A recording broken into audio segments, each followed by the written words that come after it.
Tales from Europe. The Best Wish from Yugoslavia. 3 brothers once possessed a pear tree and took turns guarding it. While 2 of them went to work, the third stayed at home to watch the tree and make sure that no harm came to it and that no one stole the pears. An angel was sent down from heaven to test the hearts of the 3 brothers. Taking the form of a baker, he approached the pear tree on a day when the oldest brother was guarding it.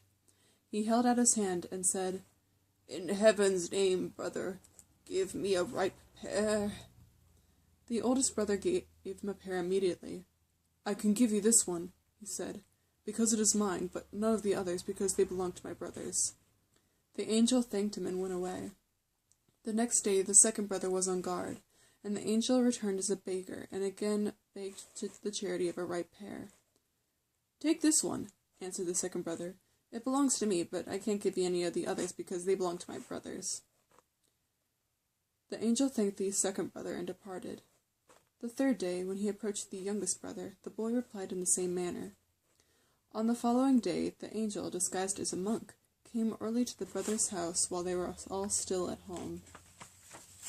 "Come with me, my sons," he said, "and perhaps I can find you something better to do than to guard a single pear tree." The brothers went with him, and they walked for a long time until they came to the banks of a broad, deep river. The angel spoke to the oldest brother. "My son, if I were to grant you one wish, what would you ask?" "It would be wonderful," said the oldest brother, "if all this water were turned into wine and belonged to me." The angel lifted his staff and made the sign of the cross, and at once the broad river became wine from great wine presses.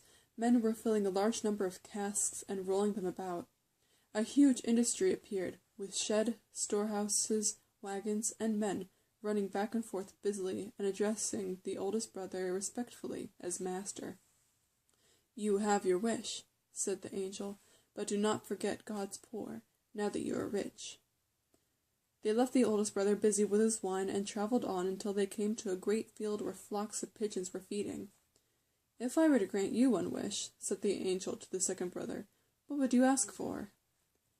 "It would be marvelous," replied the second brother, "if all the pigeons in this field were turned into sheep and belonged to me." The angel lifted his staff, made the sign of the cross, and immediately the field was covered with sheep, and there were sheds and houses. Women were milking the ewes and skimming the milk and making cheeses. There were men preparing meat for the market, and other men cleaning wool. All of them, as they hurried up and down, respectfully called the second brother master. "There is your wish," said the angel, "but now that you are prosperous, do not forget God's poor." Then he and the youngest brother journeyed on. "Now, my son," said the angel, "you may make one wish too." The youngest brother said quietly, "There is only one thing I pray heaven for, father, and that is a truly pious wife." "My son, you have asked for the hardest thing of all," cried the angel. "There are only 3 pious women in the world, and 2 of them are already married. The third is a princess who is at this very moment being sought in marriage by 2 kings. However, let us go to the king and present your request." So they trudged along to the city where the princess lived and entered the palace, looking shabby and stained by travel. The king granted them an audience, and when they told their mission, he exclaimed, "How can I decide? 2 kings, and now this youth all ask for my daughter's hand the same day. Oh, what shall I do?" "Let heaven decide," said the angel. "Of course," replied the king, but how?" "In this manner. Cut 3 branches of grapevine, and let the princess mark each branch with the name of a different suitor. Then let her plant the 3 branches in the garden tonight. Tomorrow you must give her in marriage to the man whose branch has blossomed during the night, and by morning is covered with ripe clusters of grapes." "This is an excellent idea," declared the king.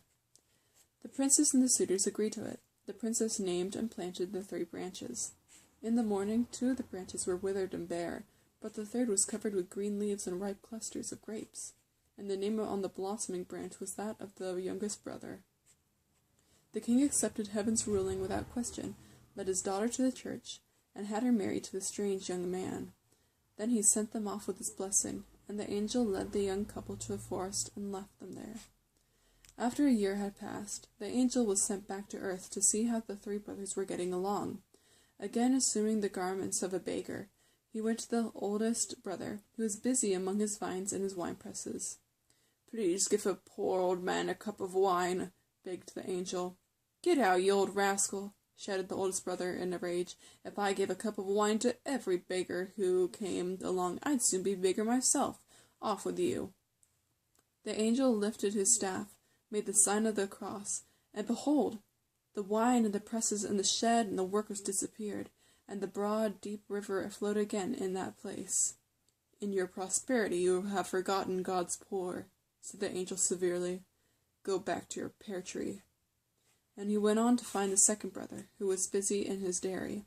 "Pray give a poor man a morsel of cheese," begged the angel. "Be off with you, or I'll call the dogs," shouted the second brother. "I'll give no cheese to a lazy good-for-nothing."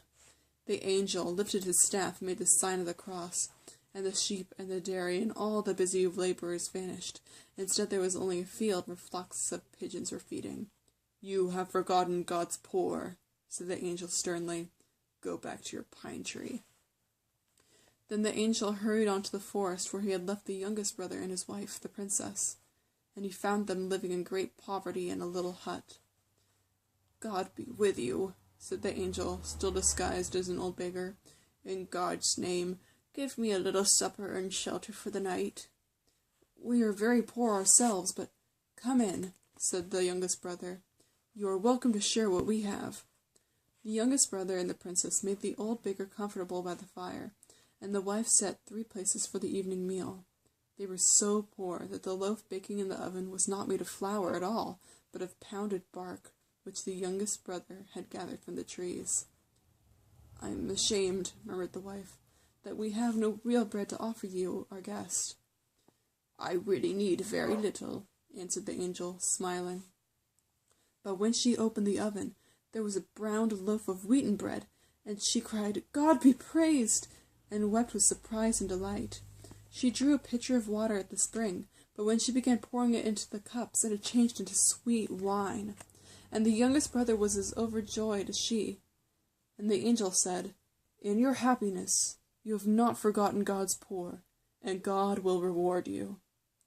He raised his staff, made the sign of the cross, and the poor little hut disappeared. In its place arose a marvelous palace filled with riches and beautiful things.